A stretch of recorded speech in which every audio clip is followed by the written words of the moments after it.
नमस्कार। बहुत स्वागत है आप सभी दर्शकों का मिथुन राशि के लिए नवंबर 2024 के राशिफल के इस वीडियो में। बड़े बदलाव का दौर, 6 बड़े परिवर्तन, 4 बड़े राजयोग।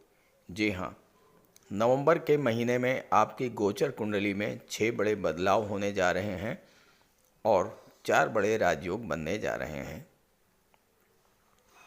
इन बदलावों का आपके जीवन पर क्या प्रभाव पड़ेगा, इसी का विश्लेषण करेंगे इस वीडियो में। आपका स्वास्थ्य कैसा रहेगा, आर्थिक स्थिति कैसी होगी, नौकरी व्यापार की दृष्टि से कैसा रहेगा ये महीना, प्रेम प्यार विवाह वैवाहिक जीवन कैसा रहेगा, क्या क्या सावधानियां बरतनी होंगी और किन उपायों से आप ग्रहों को अपने अनुकूल करके पूरा लाभ ले सकते हैं। इन्हीं सब बातों पर चर्चा करेंगे इस वीडियो में। ये विश्लेषण आपकी चंद्र राशि के आधार पर किया जा रहा है और वीडियो के अंत में मैं आपको नवंबर माह की शुभ और अशुभ तिथियों के बारे में भी जानकारी दूंगा। तो ये है मिथुन राशि के जातकों की कुंडली। सबसे पहले समझते हैं नवंबर 2024 में आपकी गोचर कुंडली में कौन कौन से बड़े परिवर्तन हो रहे हैं। देखिए, सबसे बड़ा और सबसे महत्वपूर्ण परिवर्तन जो आपकी गोचर कुंडली में हो रहा है वो है शनिदेव का। शनिदेव पिछले 4 माह से वक्री अवस्था में गोचर कर रहे हैं। 15 नवंबर को शनिदेव मार्गी हो जाएंगे। शनिदेव के मार्गी होने से आपके कार्यों को गति मिलेगी, भाग्य का साथ मिलेगा और धन प्राप्ति के मार्ग में जो बाधाएं आ रही थीं वो समाप्त होंगी और तेजी से धन की प्राप्ति होगी। दूसरा जो महत्वपूर्ण परिवर्तन है वो है दैत्य गुरु शुक्र का। दैत्य गुरु शुक्र आपकी कुंडली के 6ठे भाव में गोचर कर रहे हैं। 7 नवंबर को शुक्र सप्तम भाव में आ जाएंगे, देवगुरु बृहस्पति की राशि में, धनु राशि में। और जैसे ही शुक्र सप्तम भाव में आएंगे, गुरु के साथ शुक्र का परिवर्तन योग बन जाएगा। शुक्र को सप्तम भाव सबसे ज़्यादा प्रिय है क्योंकि सप्तम भाव विवाह का, दाम्पत्य सुखों का होता है और शुक्र इन सभी चीज़ों के कारक होते हैं। और आपकी कुंडली में शुक्र पंचम भाव और 12वें भाव के स्वामी होकर के सप्तम में गोचर कर रहे हैं। 7 नवंबर को गोचर करेंगे। तीसरा जो महत्वपूर्ण परिवर्तन है वो है ग्रहों के राजाधिराज सूर्यदेव का। सूर्यदेव वर्तमान में अपनी नीच की राशि तुला राशि में गोचर कर रहे हैं और 16 नवंबर को 6ठे भाव में आ जाएंगे। आपके राशि के स्वामी बुध 6ठे भाव में ही हैं। 16 नवंबर को जैसे ही सूर्य 6ठे भाव में आएंगे, सूर्य बुध का बुधादित्य राजयोग बन जाएगा। चौथा जो परिवर्तन है वो ग्रहों के सेनापति मंगल का है। मंगल अपनी नीच की राशि कर्क राशि में धन के भाव में गोचर कर रहे हैं। पांचवा जो परिवर्तन है वो है शनि राहु का परिवर्तन योग। राहु शनि के नक्षत्र में, शनि राहु के नक्षत्र में गोचर कर रहे हैं। ये तो हुए महत्वपूर्ण परिवर्तन। राजयोगों की बात करें तो सूर्य बुध का बुधादित्य राजयोग, शुक्र बुध का लक्ष्मी नारायण योग कुंडली के 6ठे भाव में बनेगा। इसके अलावा शुक्र पंचम के स्वामी होकर सप्तम में गोचर कर रहे हैं। एक त्रिकोण के स्वामी होकर केंद्र के भाव में गोचर करेंगे तो केंद्र त्रिकोण राजयोग शुक्र के द्वारा बनाया जाएगा। और इसके अलावा गुरु शुक्र का परिवर्तन योग और शनि राहु का परिवर्तन योग भी आपकी कुंडली में बनेगा। अब एक प्रश्न आपका अक्सर आएगा कि राजयोग तो बनते हैं लेकिन राजयोगों का लाभ नहीं मिल पाता है। तो इसका सीधा सा उत्तर है कि मिथुन राशि के एक दो नहीं करोड़ों जातक हैं। आपको ये देखना पड़ेगा कि आपकी जन्म कुंडली में राजयोग बनाने वाले ग्रह किस स्थिति में हैं। अगर राजयोग बनाने वाले ग्रह जैसे सूर्य हैं, शुक्र हैं, बुध हैं, गुरु हैं, ये मजबूत स्थिति में हैं या कमज़ोर स्थिति में, अगर मजबूत हैं तो राजयोगों का लाभ मिलेगा। अगर कमज़ोर स्थिति में हैं तो राजयोगों का लाभ नहीं मिलेगा। और उसके लिए आपको ग्रहों का उपाय करना पड़ेगा। ग्रहों का उपाय करने से ग्रहों को बल मिलेगा और फिर आपको राजयोगों का लाभ मिलना शुरू हो जाएगा। अब आइए समझते हैं कि इन परिवर्तनों और इन राजयोगों का आपको नवंबर में क्या क्या लाभ मिलने जा रहा है। किसी भी जातक की कुंडली में सबसे महत्वपूर्ण जो स्थान होता है वो होता है लग्न के स्वामी और भाग्य के स्वामी का। आपकी कुंडली में लग्न के स्वामी हैं युवराज बुध और भाग्य के स्वामी हैं शनिदेव। अगर लग्न के स्वामी और भाग्य के स्वामी एक दूसरे के मित्र हुए तो ऐसी स्थिति में जातक को भाग्य का साथ हमेशा मिलता रहता है। और यहाँ पर लग्न के स्वामी बुध हैं, भाग्य के स्वामी शनि हैं, दोनों ही एक दूसरे के लिए परम मित्र हैं। तो ऐसे में मिथुन राशि के जातकों को भाग्य का भरपूर साथ मिलने जा रहा है नवंबर 2024 में। राहु आपके राशि के स्वामी बुध छठे भाव में सूर्य के साथ बुधादित्य राजयोग बना रहे हैं। 16 नवंबर को जैसे ही सूर्य छठे भाव में आएंगे, उन छात्रों के लिए, उन जातकों के लिए सरकारी नौकरी का द्वार प्रशस्त करेंगे जो लंबे समय से प्रतियोगी परीक्षाओं की तैयारी कर रहे हैं लेकिन सफलता नहीं मिल पा रही थी। नौकरी के लिए ये समय अत्यंत अनुकूल है। सूर्य आपकी कुंडली में तीसरे भाव के स्वामी होकर के जब छठे भाव में गोचर करेंगे, इस समय आपको उन क्षेत्रों में नौकरी मिल सकती है जहां पर लगातार यात्राएं करनी पड़े आपको, या फिर ट्रांसफरेबल जॉब हो, यानी आपका ट्रांसफ़र साल 2 साल में लगातार होता रहे। इस तरह के जॉब आपको मिलने का योग है। और ख़ास करके शासन प्रशासन के क्षेत्र में आपको विशेष उपलब्धियां हासिल होंगी। अगर आप पहले से ही सरकारी नौकरी में हैं तो शुक्र, सूर्य और बुध का ये गोचर आपके नौकरी में, आपके कैरियर में जो लगातार संघर्ष चल रहे थे, उन संघर्षों से राहत देने वाला होता है। मिथुन राशि के जातकों की गोचर कुंडली में इस समय सबसे मजबूत भाव जो है वो है छठा भाव। छठे भाव में सूर्य, शुक्र, बुध का गोचर है। छठे भाव पर शनि की दशम दृष्टि, राहु की नवम दृष्टि और गुरु की सप्तम दृष्टि पड़ रही है। तो छठे भाव में 1 2 नहीं 6 ग्रहों का प्रभाव है। छठा भाव कुंडली का वो भाव होता है जो हमारे जीवन में नए नए संघर्ष, नई नई चुनौतियां पैदा करता है। छठे भाव में 6 ग्रहों के प्रभाव से आपके जीवन में चल रहे संघर्षों से बहुत बड़ी राहत आपको मिलने जा रही है। आपके सामने जो चुनौतियां हैं उनसे निपटने में आपको सफलता मिलेगी। बुध आपकी कुंडली में चौथे भाव के स्वामी होकर के छठे भाव में गोचर कर रहे हैं।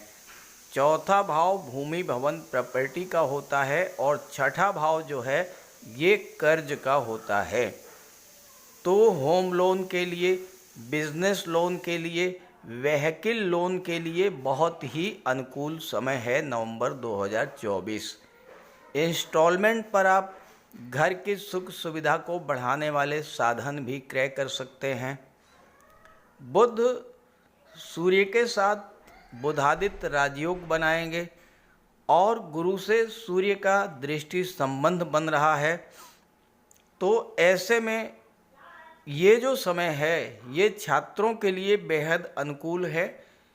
नौकरी मिलने में सफलता मिलेगी और साथ ही साथ आपके जो निर्णय इस समय होंगे वो सही होंगे। राहु दशम भाव में है, राहु की दृष्टि छठे भाव पर है।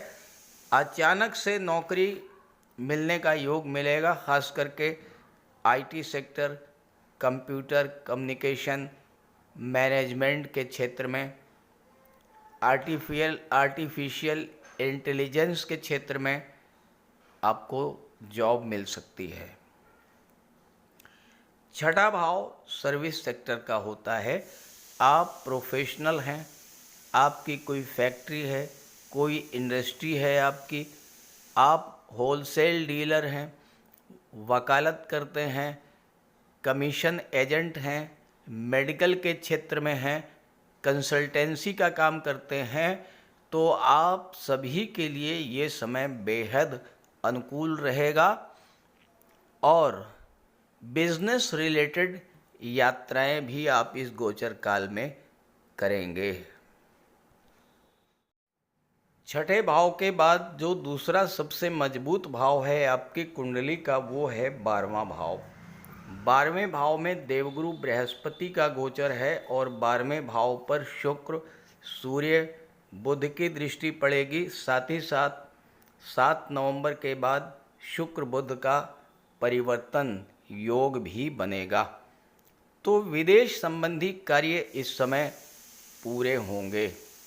विदेश संबंधी वो कार्य जिनमें गवर्नमेंट का सहयोग अपेक्षित है, पासपोर्ट है, वीज़ा रिलेटेड कार्य हैं, वर्क परमिट है, इस तरह के कार्य इस समय पूरे होंगे। विदेशी व्यापार में उन्नति देखने को मिलेगा, स्वास्थ्य में सुधार आएगा। कोर्ट कचहरी का कोई मैटर अगर चल रहा था तो उसमें भी आपको राहत मिलेगी। और गुरु की दृष्टि छठे भाव पर पड़ने से आपकी इंट्यूशन पावर में वृद्धि होगी। भविष्य में होने वाली घटनाओं का आपको आभास हो जाएगा और आप अपनी सुरक्षा कर ले जाएंगे। शुक्र पंचम भाव के स्वामी होकर के छठे में गोचर कर रहे हैं, 7 नवंबर तक रहेंगे। तो छात्रों के लिए भी ये समय बहुत अच्छा है। 7 नवंबर को जब शुक्र सप्तम में आ जाएंगे केंद्र के भाव में, तो सूर्य का नीचभंग राजयोग बन जाएगा। सूर्य वर्तमान में तुला राशि में है, अपनी नीच की राशि में। तुला राशि के स्वामी शुक्र हैं और शुक्र जब केंद्र के भाव में आएंगे तो सूर्य का नीच भंग होगा, नीच भंग राजयोग बनेगा। और ये समय शिक्षा और संतान की दृष्टि से बहुत ही अनुकूल रहेगा।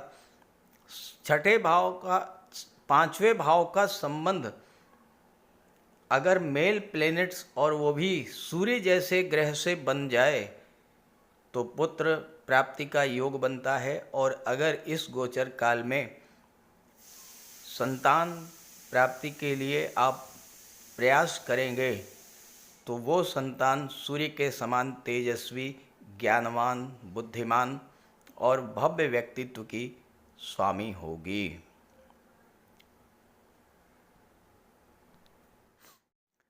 7 नवंबर को शुक्र का गोचर सप्तम भाव में होगा सप्तम भाव कुंडली का बहुत ही महत्वपूर्ण भाव है, क्योंकि यहाँ से आपके गृहस्थ जीवन की शुरुआत होती है। और अगर सप्तम भाव अच्छा हुआ, सप्तम भाव में शुभ ग्रहों का गोचर हो या शुभ ग्रहों की दृष्टि पड़े या सप्तम का स्वामी कोई शुभ ग्रह हो, तो आप ये समझिए कि आपका जीवन स्वर्ग हो गया।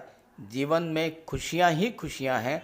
और शुक्र जैसा ग्रह जब सप्तम भाव में गोचर करेगा, देवगुरु जैसा शुभ ग्रह सप्तम भाव का जब स्वामी होगा, तो आपके विवाह का प्रबल योग बनेगा और दाम्पत्य सुखों में वृद्धि होगी। सप्तम भाव से जीवन साथी का विवाह का विचार किया जाता है। जीवन साथी कैसा होगा, उसका स्वभाव कैसा होगा, गुण कैसे होंगे, ये इसी बात पर डिपेंड करता है कि सप्तम भाव कैसा है। यहाँ शुक्र आपको एक बहुत ही अच्छा जीवन साथी मिलने का योग बनाएंगे। ऐसा जीवन साथी जो वैचारिक स्तर पर आपके अनुरूप हो, शिक्षित हो, व्यवहार कुशल हो और सुख दुख में आपके साथ रहे। अगर आप विवाह के इच्छुक में हैं तो इस गोचर काल में अच्छे से अच्छे रिश्ते आएंगे। जहाँ तक धन की बात है, शुक्र गुरु का परिवर्तन योग बन रहा है। दोनों ही धन के कारक हैं और शुक्र 12वें भाव के स्वामी हैं, गुरु 7वें भाव के स्वामी हैं। तो इस समय विदेशों से, व्यापार से और विवाह के पश्चात आपको धन की प्राप्ति होने का प्रबल योग बन रहा है। पार्टनरशिप में कोई व्यापार व्यवसाय करना चाहते हैं तो इस समय अगर आप महिलाओं के सहयोग से या महिलाओं से संबंधित चीज़ों का व्यापार व्यवसाय शुरू करेंगे तो आपको बहुत अच्छा लाभ इस समय प्राप्त होगा। आप फैशन डिज़ाइनिंग का कार्य, ड्रेस डिज़ाइनिंग का है, डेकोरेशन का कार्य है, ब्यूटी पार्लर का कार्य है, ब्यूटिशियन का कार्य है, गारमेंट्स का कार्य है या ऑर्नामेंट, ज्वेलरी, आभूषण का कार्य है, इस तरह के कार्य शुरू कर सकते हैं। इस तरह के व्यापार आप शुरू कर सकते हैं। शुक्र की दृष्टि आपके लग्न भाव पर पड़ने से आप अपने व्यक्तित्व, अपनी वाणी के बल पर लोगों को मोहित कर लेंगे और जिस भी क्षेत्र में आप कार्य करेंगे वहाँ पर सफलता और धन, खास करके कला के क्षेत्रों में अगर आप जुड़े हुए हैं तो विशेष योग बन रहा है लाभ का और विदेश जाने का। पार्टनरशिप के लिए भी ये समय बहुत अच्छा है। एक ऐसा बिजनेस पार्टनर जो कि कोऑपरेटिव नेचर का हो, ईमानदार हो, परिश्रमी हो, साउंड फाइनेंशियल बैकग्राउंड का हो, इस तरह का बिजनेस पार्टनर आपको मिलेगा। 15 नवंबर को शनि वक्री से मार्गी अवस्था में गोचर कर जाएंगे। शनि आपके लिए प्रबल योग कारक हैं। जब मार्गी होंगे तो भाग्य आपका साथ देना शुरू करेगा। आपके धन प्राप्ति के मार्ग में जो बाधाएं थीं वह समाप्त होंगी और छठे भाव पर शनि की दृष्टि पड़ने से, चूँकि शनि की दृष्टि विच्छेदात्मक होती है, तो छठे भाव के अशुभ प्रभावों से आपकी रक्षा करेंगे, कर्ज को समाप्त करेंगे, शत्रुता समाप्त होगी और स्वास्थ्य भी आपका अच्छा रहेगा। नवंबर के महीने में मंगल का गोचर आपके लिए ज़्यादा अच्छा नहीं है, क्योंकि मंगल आपकी कुंडली के दूसरे भाव में गोचर कर रहे हैं और अपनी नीच की राशि में है। दूसरा भाव वाणी का होता है, तो वाणी पर आपको विशेष संयम रखना पड़ेगा, क्योंकि मंगल क्रोध, उग्रता और जल्दबाजी के कारक होते हैं। तो जल्दबाजी में कोई निर्णय मत लीजिएगा, आवेश में, क्रोध में आकर कोई निर्णय मत लीजिएगा। मंगल की दृष्टि पंचम भाव पर पड़ेगी तो शेयर मार्केट, स्टॉक मार्केट में भी जल्दबाजी में किसी तरह का कोई निवेश करने से बचना होगा। और 8वें भाव पर मंगल की दृष्टि पड़ेगी तो स्वास्थ्य का विशेष ध्यान रखना होगा, खास करके वाहन चलाते समय सावधानी बरतें। और ब्लड संबंधी अगर कोई रोग है तो आपको विशेष सावधानी बरतनी होगी। और इसके लिए आप नवंबर के महीने में लगातार बजरंगबली की आराधना करते रहें तो आपको राहत मिलेगी। यहाँ तक शुभ तिथियों की बात कर लें तो नवंबर माह में शुभ तिथियां हैं 14 नवंबर, 15, 18, 19, 20 और 22 नवंबर। इन तिथियों में कोई भी कार्य शुरू करेंगे तो सफलता मिलेगी। इसके अलावा अशुभ तिथियां हैं 7, 8, 9, 16, 17, 25 और 26। इन तिथियों में कोई नया कार्य ना शुरू करें। कोई बहुत ज़रूरी हो तो अपने इष्ट देव की आराधना करने के बाद ही उस कार्य को शुरुआत करें। तो मिथुन राशि के जातकों के लिए नवंबर 2024 आपके जीवन में नई खुशियां, नया सवेरा, नई रोशनी लेकर के आ रहा है। इस गोचर का लाभ उठाइए और ये वीडियो, ये जानकारी अपने साथियों, मित्रों को भी शेयर कीजिएगा। नमस्कार।